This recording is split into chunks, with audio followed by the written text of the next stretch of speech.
بسم اللہ الرحمن الرحیم۔ سید النساء حضرت فاطمہ الزہرا رضی اللہ تعالی عنہا کی ولادت وسط نبوی صلی اللہ علیہ وسلم سے تقریباً 5 سال قبل 20 جمادی الثانی کو مکہ مکرمہ میں ہوئی۔ اس وقت حضرت محمد مصطفیٰ صلی اللہ علیہ وسلم کی عمر مبارک 35 سال تھی، اور یہ وہ وقت تھا جب خانہ کعبہ کی تعمیر ہو رہی تھی اور حجر اسود کا معاملہ پیش آ گیا۔ نبی کریم صلی اللہ علیہ وسلم نے اس معاملے کو اپنی کمال، ذہانت، بصیرت اور حکمت عملی سے حل فرمایا کہ جنگ کا خطرہ ٹل گیا، اور آپ رضی اللہ تعالی عنہ کی ولادت کے مبارک موقع پر قریش بہت بڑی لڑائی سے بچ گئے۔ شہزادی کونین حضرت فاطمہ الزہرا رضی اللہ تعالی عنہ کی آمد جہالت اور فردوس روایات کی تاریکی کو تنویر سے بدل دیا۔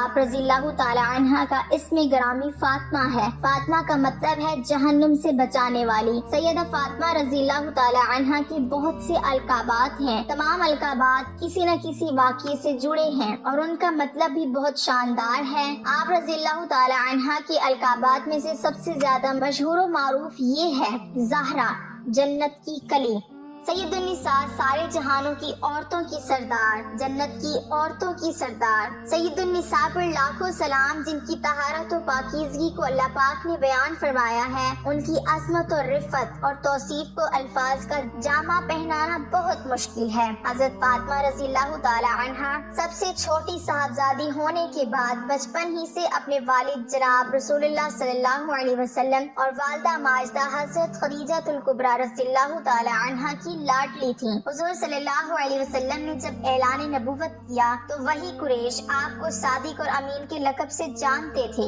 آپ صلی اللہ علیہ وسلم کی جان کے دشمن بن گئے اور آپ صلی اللہ علیہ وسلم کو حق گوئی سے روکنے کی ہر ممکن کوشش کی۔ اس وقت حضرت فاطمہ رضی اللہ تعالی عنہ کی عمر تقریباً 5 سال تھی، یعنی آپ رضی اللہ تعالی عنہ نے جب سے ہوش سنبھالا تبھی سے سخت ترین حالات کا سامنا کیا۔ آپ رضی اللہ تعالی عنہ کا بچپن کھیل کود کی بجائے مکہ کی ستم و ظریفاں دیکھتے اور برداشت کرتے گزرا۔ امام جلال الدین سویتی نے حضرت عبداللہ بن مسعود رضی اللہ تعالی عنہ سے روایت نقل کی ہے کہ ابتدائی زمانے میں ایک دن ابو جہل نے سیدہ فاطمہ رضی اللہ تعالی عنہ کو کسی بات پر تھپڑ مار دیا۔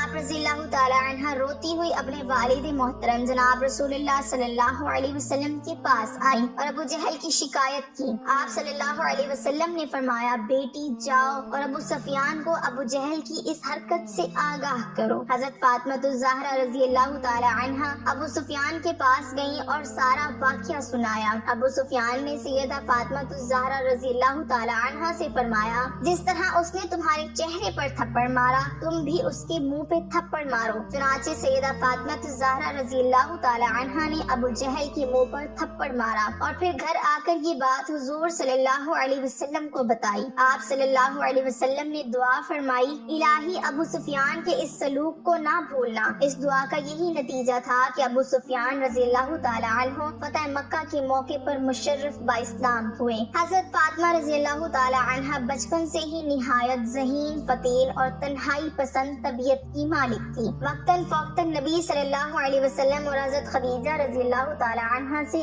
ایسے سوالات پوچھتی جن سے آپ رضی اللہ تعالی عنہ کی ذہانت اور اللہ کی طرف رغبت کا اظہار ہوتا تھا۔ ایک روز سیدہ فاطمہ الزہرا رضی اللہ تعالی عنہ نے بڑی معصومیت سے اپنی والدہ حضرت خدیجہ الکبریٰ رضی اللہ تعالی عنہ سے سوال کیا کہ ہم جس خدا کی عبادت کرتے ہیں کیا اسے دیکھ بھی سکتے ہیں؟ یعنی اپنے رب کی معرفت کی جستجو بچپن ہی سے آپ رضی اللہ تعالی عنہ کی رگوں میں رچی بسی تھی۔ نبی صلی اللہ علیہ وسلم اللہ کی محبوب ترین ہستی تھی، جبکہ نبی صلی اللہ علیہ وسلم کی محبوب ترین ہستی حضرت فاطمہ رضی اللہ تعالی عنہ ہے۔ رسول اللہ صلی اللہ علیہ وسلم نے خوشنودی، رضا اور ناراضگی کو اپنی پیاری بیٹی کی خوشنودی، رضا اور ناراضگی سے مشروط کر دیا اور فرمایا، فاطمہ رضی اللہ تعالی عنہ میرا ٹکڑا ہے، جس نے اس کو غضبناک کیا اس نے مجھ کو غضبناک کیا۔ آپ رضی اللہ تعالی عنہ چال ڈھال میں بالکل رسول اللہ صلی اللہ علیہ وسلم کے مشابہ تھی۔ حضرت عائشہ صدیقہ رضی اللہ تعالی عنہ روایت فرماتی ہیں، میں نے اٹھنے بیٹھنے میں حضرت فاطمہ رضی اللہ اللہ تعالی عنہا سے زیادہ کسی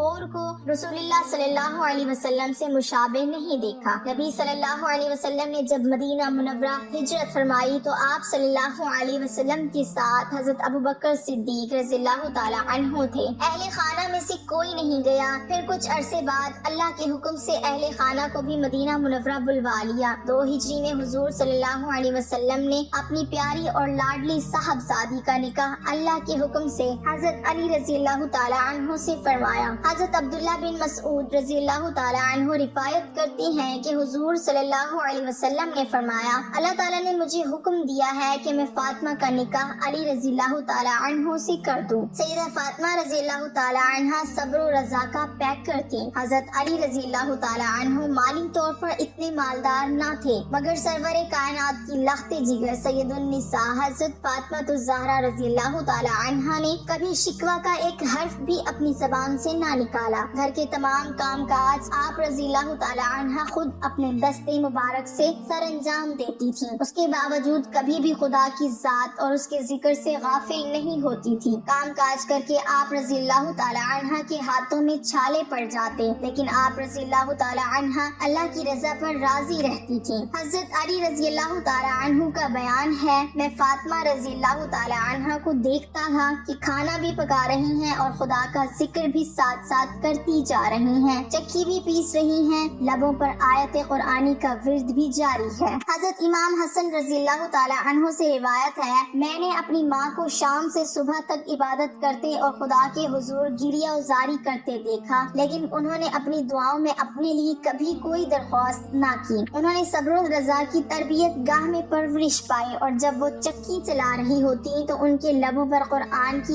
آیت ہوتی۔ ام المومنین حضرت سلمہ رضی اللہ تعالی عنہا فرماتی ہیں کہ رسول خدا صلی اللہ علیہ وسلم نے میرے گھر میں حضرت فاطمہ الزہرا رضی اللہ تعالی عنہا، حضرت حسن و حسین رضی اللہ تعالی عنہ اور حضرت علی رضی اللہ تعالی عنہ کو بلایا اور سب کو کملی میں لے کر خدا تعالیٰ کے حضور میں دعا فرمائی، یا اللہ یہ میرے اہل بیت ہیں تو ان سے ہر آلودگی کو دور کر کے خوب پاکیزہ فرما دے۔ حضور صلی اللہ علیہ وسلم کو حضرت فاطمہ رضی اللہ تعالی عنہا سے اس قدر پیار اور محبت تھا کہ جب آپ صلی اللہ علیہ وسلم سفر پر تشریف لے جاتے، سب سے آخر میں آپ رضی اللہ تعالی عنہ سے ملاقات فرماتے، اور جب سفر سے واپس تشریف لاتے تو بھی سب سے پہلے آپ رضی اللہ تعالی عنہ سے ملاقات فرماتے۔